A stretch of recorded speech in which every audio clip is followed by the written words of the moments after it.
I want to share something with you.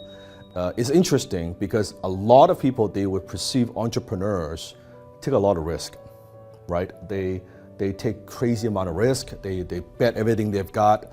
They put everything on the line that they have to start a business, to pursue whatever dreams that they have. And to a degree that is true, but I think more so for beginning entrepreneurs, but more experienced entrepreneurs like myself, actually we do not like risk.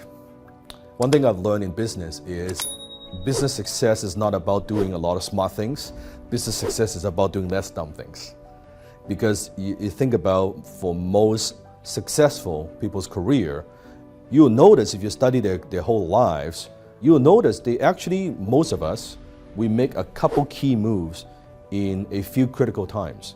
It is not like we do 100 things perfectly and 100 things executed perfectly. Usually it's about, hey, I made this decision to get into this industry, or I made that decision to launch that new product, or I hired this person, or I met that person. It's a few what I call defining moments that shape the entire lives and careers, right? But what doesn't work for a lot of people is they make a lot of dumb mistakes. The problem is with dumb mistakes is the bounce back time.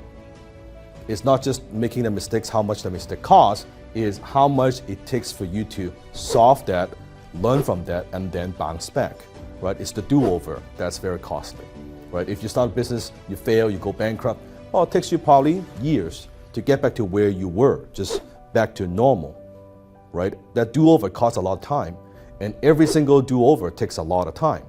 So you think about, if it's about doing less dumb things and not doing a bunch of smart things, you need to do a couple smart things, a couple key moves, but it's about doing less dumb things. If that's the case, then you got to think about risk and reward.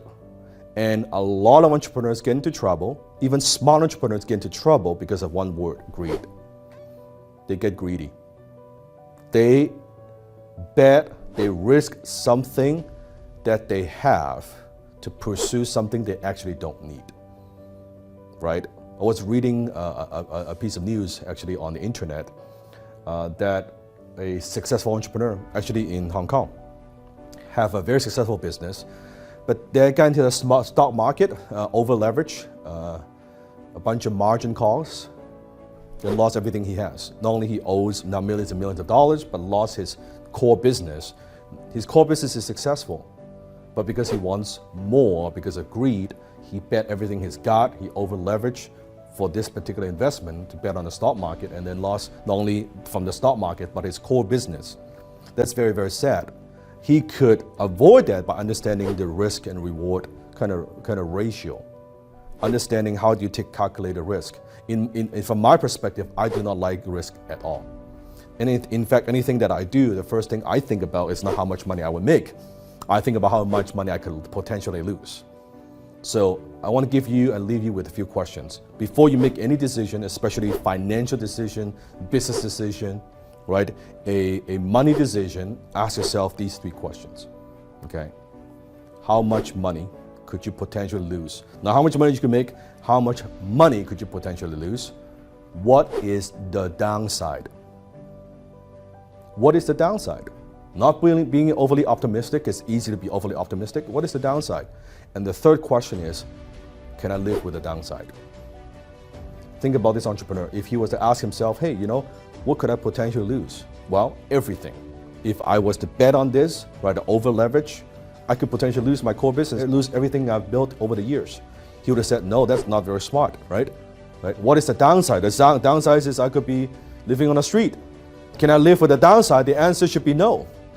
Then if he asks himself with these questions and have this thinking process, he would weight the risk and reward ratio. He would not have even done that in the first place. He would have said, okay, if I'm going to invest, I'm going to take a percentage of that. Even if I lose, that it wouldn't bankrupt my business. I wouldn't lose everything, and I still could live with the downside. Okay, good, I'll make that investment. Versus you let greed, your emotion take over and say, oh, screw that, this could make me so much more money in this short period of time, right?